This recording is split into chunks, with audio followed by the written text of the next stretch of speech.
Fondren Fitness, Jackson, Mississippi. About the best gym I could find. You know, it's looking clean. It's looking pristine. Got a nice long hallway, good black aesthetic on the walls and the black turf on the ground.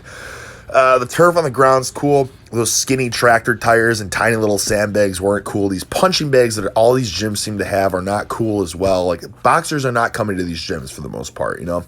And this luxurious massage chair and vibration plate, whatever the hell that was, is definitely not necessary for these gyms. I've noticed that. That's the trend. It's like when these gyms have these super high-tech, technological advances in, you know, rehab, prehab, whatever the hell you want to call it, it's not a good thing. Because they're not looking at the bigger picture of training with intensity, you know, cojones, you know what I'm saying?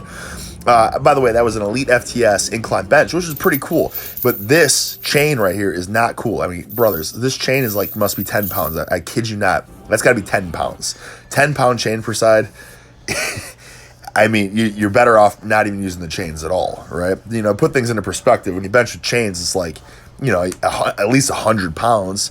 That way, on the bottom, it's like 50 pounds comes. A 10-pound chain, what do you, 5 pounds comes off on the bottom? You know what I'm saying? Then you got this, like, here's like another CrossFit rig, you know, with these like TRX bands and these slam balls. I mean, come on now. The ceiling looks cool though. That orange ceiling is it's a good look. Cosmetically, it looks cool, and that was what drew me there. You know, there's a glute ham raise. You know, but you know the gym was a epic disappointment for the most part. So we're fast forwarding now to the Steel Yard in Tallahassee because I couldn't leave you guys hanging with you know, just such a pitiful, like, you know, pitiful disgrace. So look at this. I mean, this is what I'm talking about. Look at the pecs on that. Look at the pecs on that guy. Holy buckets. Look at the pecs on him. Look at the graffiti all over the walls. I mean, now this is I said that black and orange aesthetic was cool, but I mean, this is what I'm talking about here. You know, you got these yoked painted girls on the wall, these like yoked like 70s bodybuilder girls, and then you got freaking, you know, Zeus with the biggest pecs ever graffitied on the wall. You know, we got a platform here, we got a squat rack here, you know, you got some bands, you can do reverse band stuff. This gym gets it, you know what I mean? It's not a 10-pound chain like Fondren.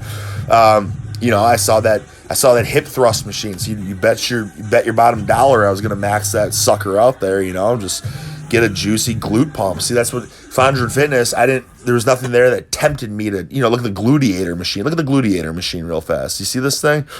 Yeah, it's like when you go to certain gyms and you see the graffiti on the walls and the music, the tunes are cranking, and you see this, like, you know, 1960s machines. It's like, you want to use this stuff. You know, Pit Shark's always good. You always got to highlight that. Nordic leg curl. I mean, come on now. Look at these machines. Look at these old Nautilus ones with the chains. I think we're starting to see a trend here. We got graffiti on the wall.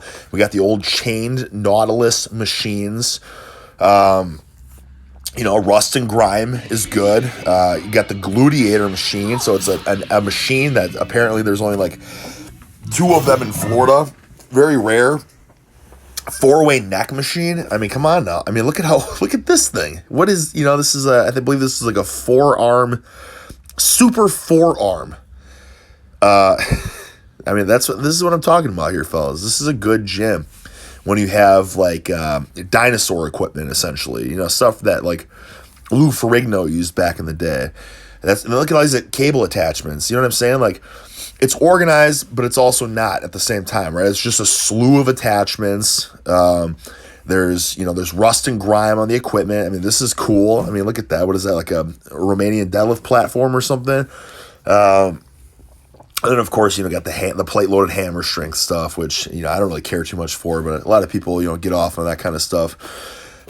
Dumbbells here, only 120, which was a little disappointing, but still, I mean, 20 pounds heavier than the Fondren Fitness in Mississippi. You got a good competition bench, the Rogue one, whatever, a good pad, you know, not slipping and sliding on that one. You got 100-pound plates. I just wanted to point that out.